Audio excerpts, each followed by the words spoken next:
Chronic fatigue syndrome একটি neurology সংক্রান্ত রোগ, যেটা সম্বন্ধে আমরা খুব বেশি কিন্তু জানি না। এর আরেক নাম হচ্ছে মায়ালজিক এনসেফ্যালোমাইলাইটিস।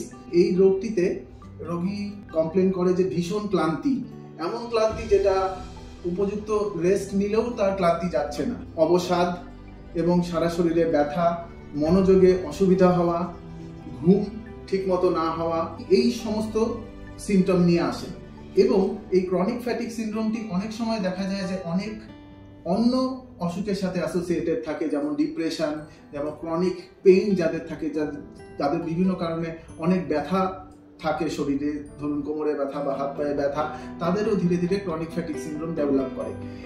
এটি কিন্তু একটি রোগ যেটা সম্বন্ধে সচেতনতা অনেক কম, তো সেই জন্যই সচেতনতা বাড়ানোর জন্য আজকে এই পালিত হচ্ছে ক্রনিক ফ্যাটিক সিনড্রোম ডে।